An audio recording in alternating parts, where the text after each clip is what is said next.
students, welcome to online course of Mechanical Measurement and Metrology. Myself Abhishek Trivedi from Mechanical Engineering Department at LJ Institute of Engineering and Technology. We are discussing the chapter Force, Torque, Pressure, Strain and Temperature Measurement. In the previous lecture, we have covered the basic gauge for the measurement of the pressure. Those are Pirani gauge and McLeod pressure gauge. We have discussed the basic constructional details of the Pirani gauge and the McLeod gauge, as well as the working of the Pirani and the McLeod gauge. Till now we have discussed, or we can say till now we have completed our topic of the force measurement, then torque measurement, then strain measurement and pressure measurement. In the force measurement we have discussed the different load cells. In the torque measurement we have discussed different dynamometers. In the particular pressure gauge, in the particular pressure measurement we have discussed different gauge for the measurement of the pressures, and in the strain measurement we have discussed the strain gauges like mechanical, optical, electrical strain gauge, Rosette gauge, delta gauge and so on. Today we are going to start our new topic of the same chapter, temperature measurement. This is the last topic of the chapter, temperature measurement. Do remember, this is the very important chapter for your academic approach. First of all, let us understand the concept of the temperature, and then we are going to discuss the temperature measuring techniques, the different instruments available for the measurement of the temperature, the conventional instrument which is useful for measurement of the temperature, then the advanced instrument for the measurement of the temperature. Temperature measurement is a very wide range for the mechanical industries. We have to measure the temperature, let's say minus 40 degrees Celsius. We have to measure the temperature, let's say 4000 degrees Celsius. So we have a very wide range for the measurement of the temperature, and as per the range of the temperature we have designed the different instruments for the measurement. So let us start with the very basic concept. What do you mean by temperature? So let us start with the concept of temperature. What do you mean by temperature? Temperature is the thermal state. Temperature is the thermal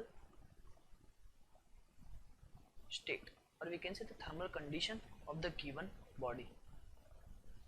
We cannot measure the temperature by any of the instrument. Do remember one thing, temperature is a qualitative parameter which we have converted in the quantitative parameters. We can compare the temperatures with some reference. We cannot measure the absolute temperature. The concept of absolute temperature is null. We haven't any kind of absolute temperature concept. We can compare the temperature between the two bodies, and then we can justify that the particular body is hot compared to the other body, or the particular body is cold compared to other body. So temperature defines the thermal condition, or we can say the thermal state of the given body with comparison to the some reference. So do remember, temperature is a very absolute. So do remember that the measurement of the absolute temperature is nothing. We are supposed to compare the parameters. Also do remember, we cannot measure the temperature directly. We are supposed to measure the different physical quantities, and then we are calculating the value of the temperature in our defined unit systems. So we cannot measure the temperature directly. We are supposed to measure the different parameters, and from those parameters we are simply calculate the value of the temperature. The first one, that is we can say that the temperature of the substance is represent the thermal state of the given body, like hotness or the coldness. Let us consider the basic example. Let us take normal water which is coming from your tap. So the water which is coming from your tap, let's say having some sort of the temperature 25 degrees Celsius. With comparison to the ice, I'll place some sort of the ice over here having the temperature, let's say 0 degrees Celsius. With comparison to the ice, if we are comparing these two particular, then this gonna be the hot and this gonna be the cold. But if I have the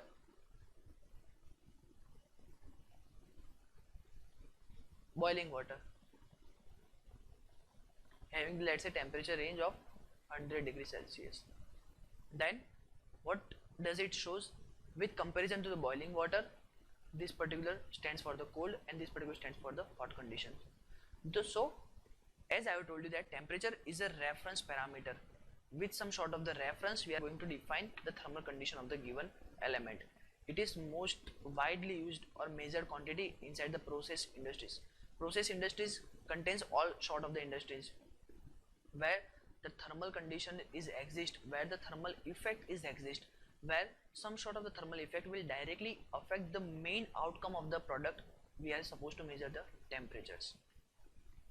The basic characteristics that can be used for the measurement of the temperature are change in the dimensions, change in the electrical resistance, change in the intensity, and the color of the radiation emitted.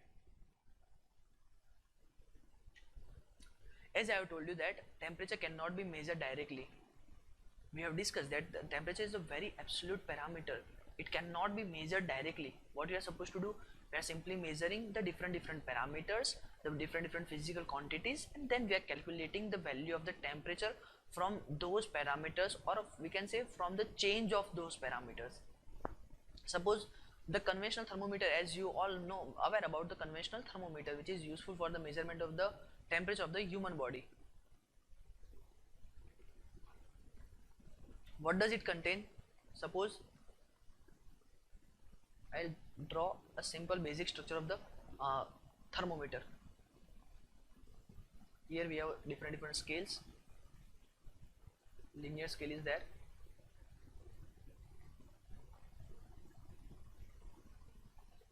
Inside it, the mercury is been filled. Suppose I'll change the color of the mercury. Let's say we have the red color mercury. So mercury is filled inside this particular portion. So once the thermometer will make a physical contact with the human body, what does it shows? It shows the change in the height of the mercury. Let's say mercury will start rising in the upward direction till here. So what I am supposed to check? I know that I will simply check the opposite scale, and whatever the scale shows, I will define it. Let's say it's a 70, so I can say that the 70 degrees Celsius, that is the temperature of the given body. But actually what I am supposed to check, I will simply check the height difference of the mercury. The mercury has started from this particular point and the mercury will ended over this particular point.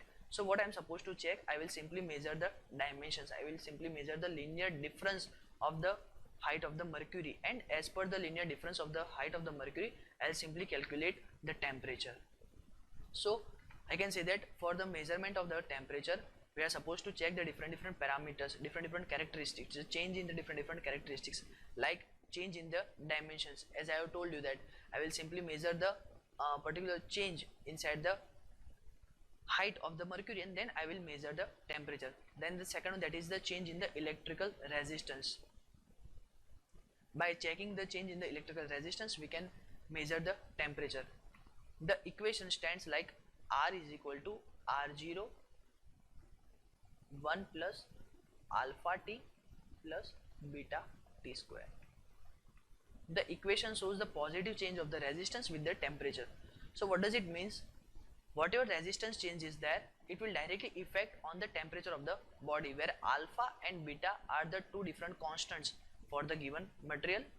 T, that is the absolute temperature of the, or we can say the basic temperature of the given body, and R0, that is the resistance at the 0 degree Celsius.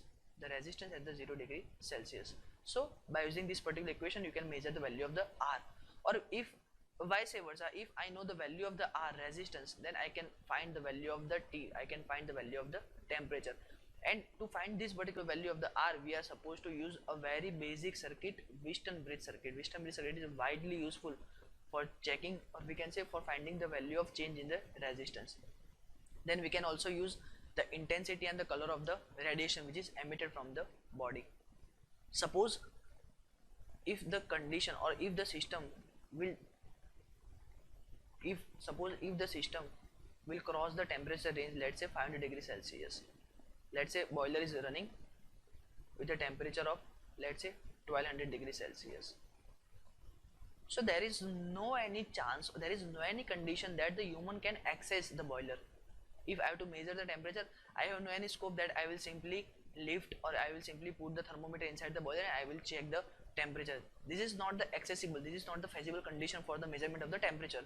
So in such condition, what we are supposed to do, we know that above the 500 degrees Celsius, the body itself start emitting the radiation. The body will itself start emitting the radiation. So what I am supposed to do, I will simply check the wavelength as well as I will check the radiation color. Also I will check the intensity of the color. So by checking these parameters, I will define that the particular radiation having some sort of the temperature, and the temperature is approximately equal to this. Nowadays we have a lot of analytical approach for the measurement of the temperature, and we can find the very precise temperature from the radiation. The one equation is useful for the measurement of the temperature, that is the one equation which is useful for measurement of such temperature from the radiation. The equation is Q, the heat which is coming out from the radiating body, is equal to sigma b T para 4. The basic Boltzmann constant law, the basic Stefan Boltzmann's law. The law says that whatever the heat which is coming out from the body is directly proportional to the temperature para 4. So if I know the value of the Q, sigma b, this is the value of the constant, Stefan Boltzmann's constant, I know the value of the sigma b, then if I will replace these two value, I can find the value of the temperature. So by using such equation we can measure the temperature. Now temperature scales. We have defined a lot of scale for the measurement of the temperature. As we have discussed in the pressure measuring instrument, we have the different unit system for the measurement of the pressure. Same way we have different unit system for the measurement of the temperature. The first scale, we can say the ideal scale, that is the centigrade or Celsius scale. For pure water, if the pure water freeze in the centigrade scale, it shows the 0 value.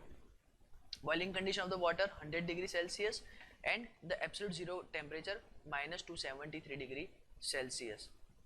The absolute zero condition will defined by the Kelvin. We can say that if the Kelvin achieves the 0 value, I can say that it is the absolute zero condition. So if the Kelvin achieves the 0 value, then the freezing point inside the Kelvin scale, that is a 273 Kelvin, and the boiling point inside the Kelvin scale, that is a 373 Kelvin. The next one, that is a Fahrenheit scale. The Fahrenheit scale is generally useful for the medical science. In the medical science, Fahrenheit scale is widely useful for the measurement of the temperature, starting with the measurement of the temperature of the human bodies to the measurement of the species which is stored inside the medical physical laboratories, forensic labs. We have stored so many species for the experiment, for checking the age, for checking the era of those particular species. We are simply using the Fahrenheit scale. In the Fahrenheit scale, the ice point of the water, that is a 32 Fahrenheit, the boiling point of the water, that is the 212 Fahrenheit, and the absolute zero condition stands for the minus 460 Fahrenheit. And the last one but not the least, that is the Rankine scale. Rankine scale also have the absolute zero condition, then the freezing point 492, and the boiling point stands for the 672 Rankine. So these are the basic scales which we are using as per the applications. All the scales are useful with a different unit system. The centigrade scale, or we can say Celsius scale, is widely useful for the day-to-day life. For measurement of the routine temperatures, we are using centigrade scale. Kelvin scale is useful when we are dealing with the higher side temperature. If we are dealing with the let's say 500 600 Kelvin or above it, then we are using the Kelvin scale, and it is also preferable scale for the measurement, because Kelvin scale start with the absolute zero condition. So we are using the Kelvin scale, we are preferring the Kelvin scale for the measurement of higher temperatures. Fahrenheit, as I have discussed, that the Fahrenheit is very much useful for the medical science.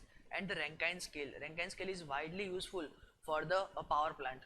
For all the vapor or all the steam based power plant, we are using the Rankine scale for the measurement of the temperature.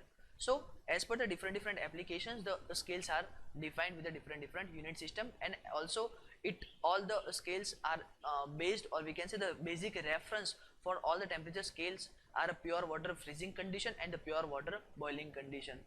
These two conditions stands for the absolute reference condition for all the temperature scales.